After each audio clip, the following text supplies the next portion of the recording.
excellent thing. One which will be wholesome for you if, as you write me, you are persisting in your effort to attain sound understanding. It is foolish to pray for this when you can acquire it from yourself. We do not need to uplift our hands toward heaven, or to beg the keeper of a temple to let us approach his idol's ear, as if in this way our prayers were more likely to be heard. God is near you. He is with you. He is within you. This is what I mean, Lucilius.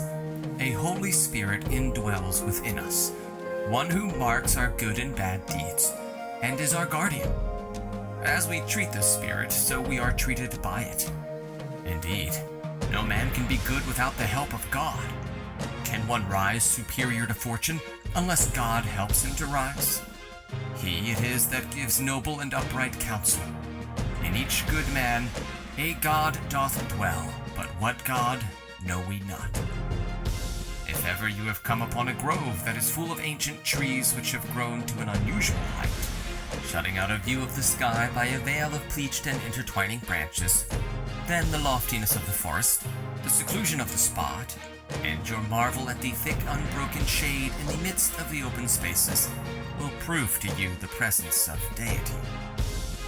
Or if a cave, made by the deep crumbling of the rocks, holds up a mountain on its arch, a place not built with hands, but hollowed out into such spaciousness by natural causes, your soul will be deeply moved by a certain intimation of the existence of God. We worship the sources of mighty rivers. We erect altars at places where great streams burst suddenly from hidden sources. We adore springs of hot water as divine, and consecrate certain pools because of their dark waters on their immeasurable depths. If you see a man who is unterrified in the midst of dangers, untouched by desires, happy in adversity, peaceful amid the storm, who looks down upon men from a higher plane and views the gods on a footing of equality, will not a feeling of reverence for him steal over you?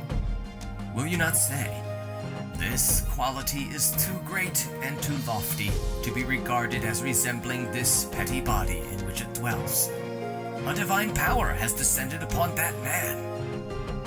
When a soul rises superior to other souls, when it is under control, when it passes through every experience as if it were of small account, when it smiles at our fears and at our prayers, it is stirred by a force from heaven. A thing like this cannot stand upright unless it be propped by the divine.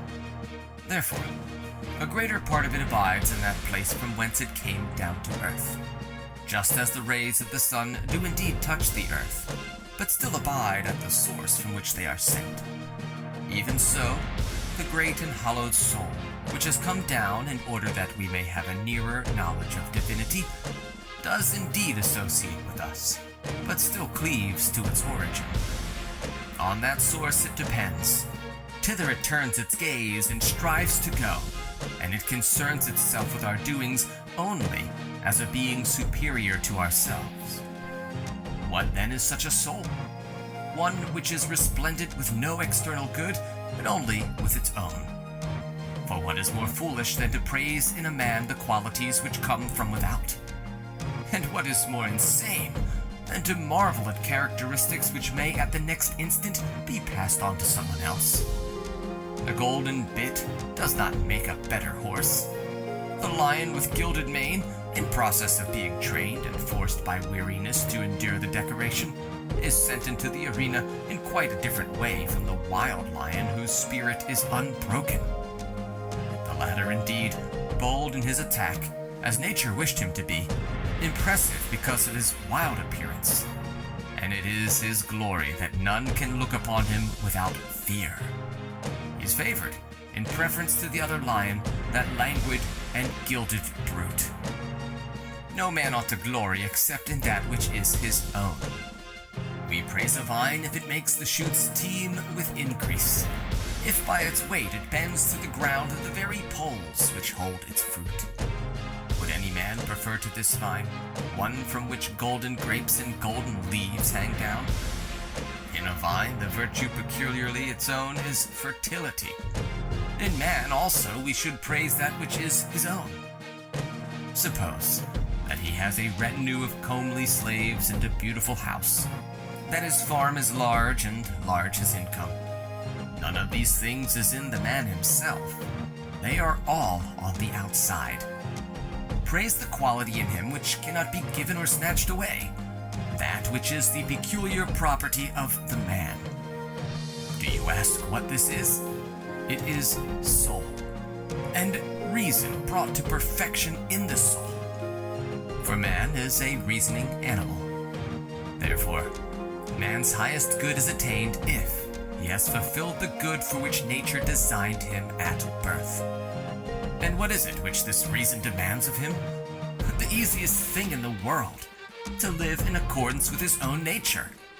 But this is turned into a hard task by the general madness of mankind. We push one another into vice. And how can a man be recalled to salvation when he has none to restrain him, and all mankind to urge him on?